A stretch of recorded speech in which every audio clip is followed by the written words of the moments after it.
right. So my wonderful talk, which I don't want to step on that, is about a very interesting topic and something that I have heard recently, and I can't get the quote out of my head. Some people are for a reason, some people are for a season, and some people are for a lifetime. So, have you ever heard that before? No. Yeah, many of you, right? No? Similar, yeah. What do you think that means? It's a little sort of, you really have to wrap your head around it, right? When I first heard it, I was captivated by the concept. What do we learn by all these people that come in and out of our lives? Have you ever had the experience of having someone come into your life and bring you something? A gift of some sort, a teaching, a lesson, a feeling of being loved, who stays with you for a short period, offers the gift of whatever it is, and then leaves your life. Sometimes by death, sometimes by walking out, and sometimes because you both know the time is up and you drift apart.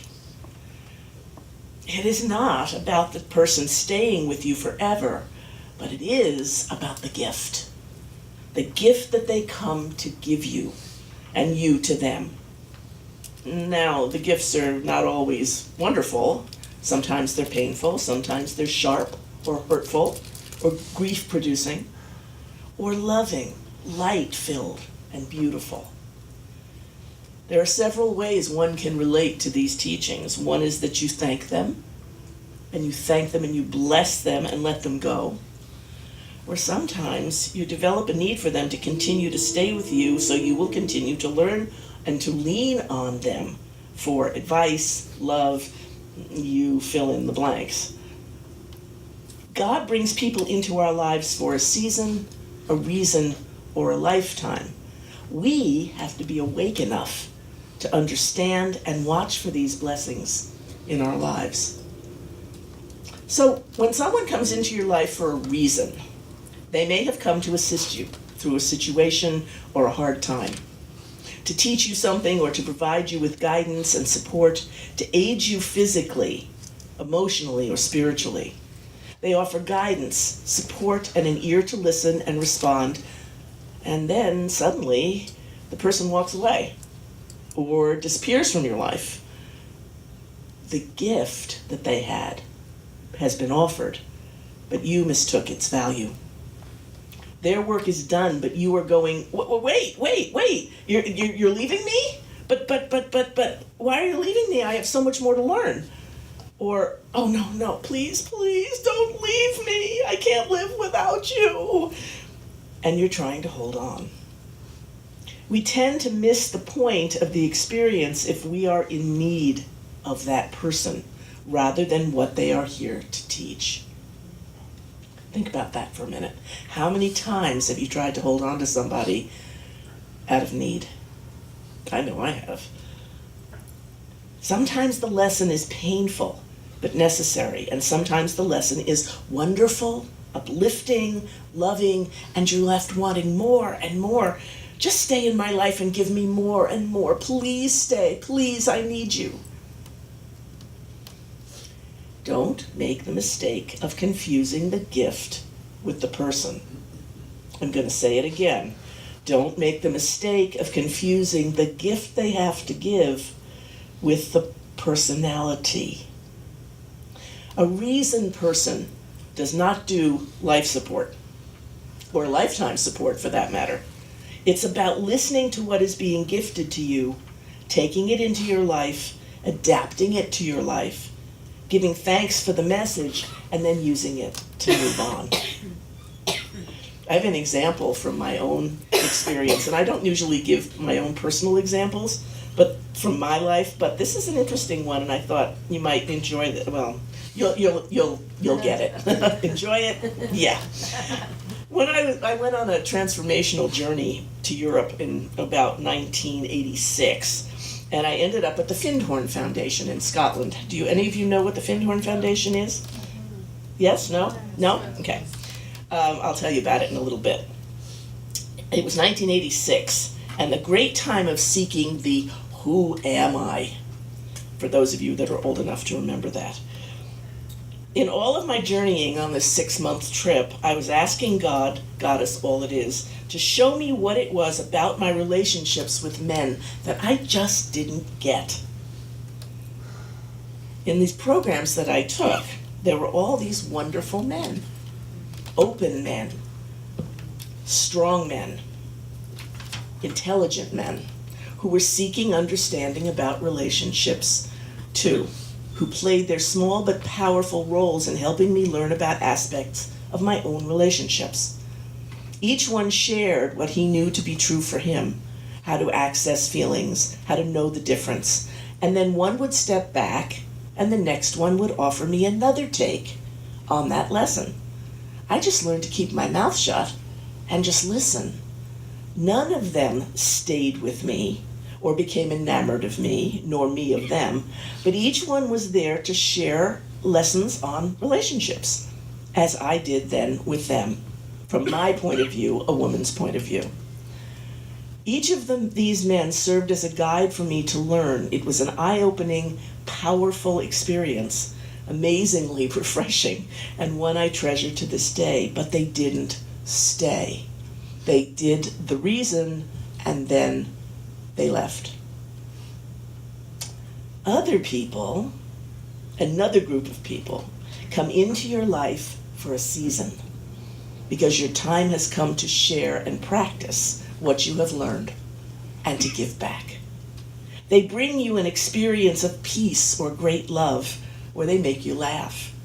They give you a great joy, and believe it because it is real. But it's only for a particular season. These people come to offer a teaching or blessing and a fulfillment of the lesson or lessons you've been working on. You may want them to stay, of course, but when the gift time is up, they move on. But the joy that they brought will always be with you. Again, holding on and begging them to stay is not the point. The gift has been given. The reward for all your hard work has shown itself. And then my experience of this also happened at Findhorn. So Findhorn, let me just say, many people come to Findhorn in the north of Scotland for the nature programs, because this is a place on the Moray Firth, outside of Inverness, where the veils between the Davic world and this world are very, very thin. And so all sorts of magical things happen there. It started with a magical garden that was just growing vegetables like this.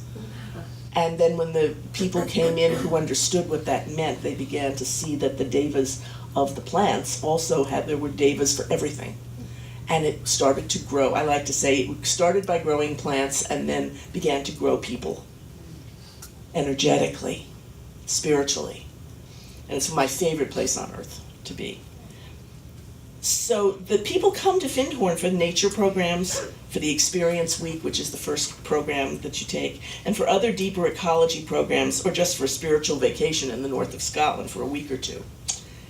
So my experience was, after having these wonderful men, all of these men talk to me, I was still at Findhorn a month or two later, and a young American man came over from Sweden for a 2-week stay.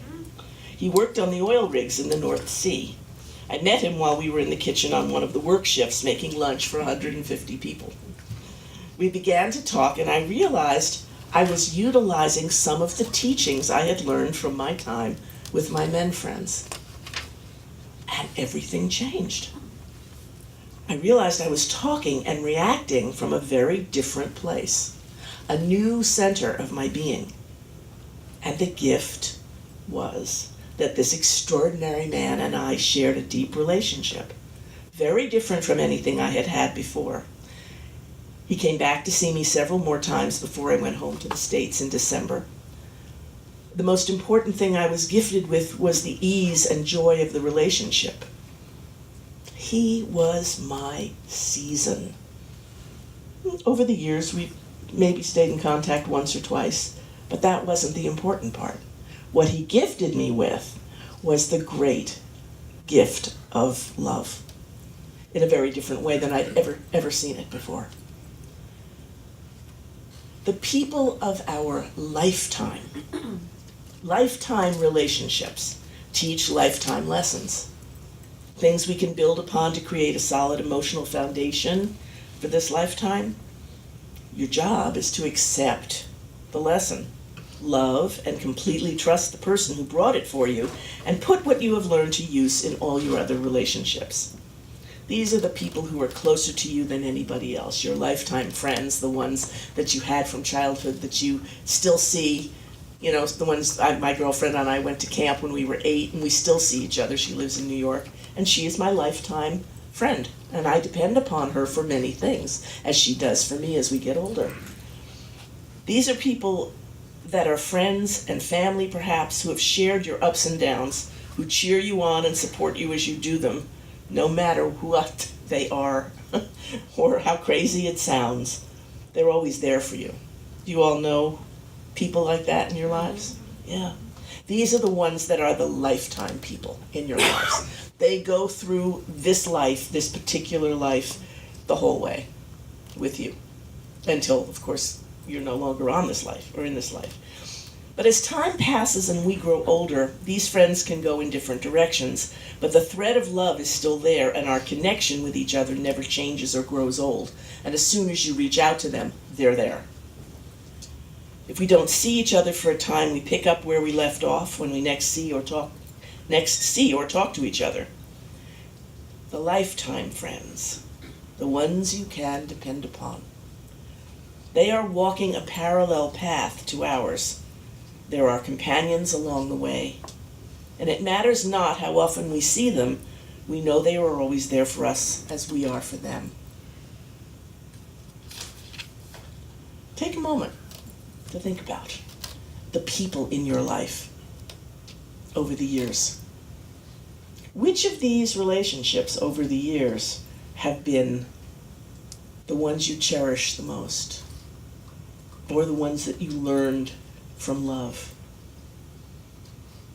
What are the ones you learned the hard way from, and what appears to be, I'm going to say, less than love? Of the hard ones, what do you regret doing or not doing with that person? Do you regret not speaking up? Do you regret not loving them more? Do you regret them leaving your life? Are you happy that they left? Where does the hand of God come in here? And how do you see this person now through the lens of the gift that you were given, whatever that gift might be? And most of all, can you forgive that person? Whether they were there for a reason, a season, or a lifetime, can you accept them and treasure them and the message that they brought for you for however long they were meant to be part of your life, and then just let it go? The holding on to old angers is really not, what's the word we want to use today? Conducive to growth? Maybe. It isn't. And so I urge you to let go of any guilt and pain and anger that you may have for any of these people, as they gave you the gift that you needed to have at the time, as painful as it might have been. I'm going to end by reading parts of one of my favorite songs from Wicked. And my guess is that the person who wrote this must have seen that first phrase, the reason, the season, and the lifetime. I've heard it said that people come into our lives for a reason, bringing something we must learn, and we are led to those who help us most to grow, if we let them. And we help them in return. Well, I don't know if I believe that's true, but I know I am today because I knew you. Because I knew you, I have been changed for good. It well may be that we will never meet again in this lifetime. So let me say before we part, so much of me is made of what I learned from you. You'll be with me like a handprint on my heart. And now, whatever way our stories end, I know you have rewritten mine by being my friend. Who can say if I've been changed for the better? But because I knew you, Because I knew you, I have been changed for good.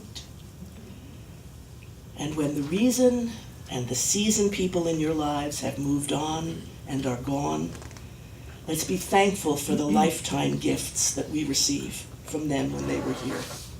For a reason, a season, or a lifetime. Thank you.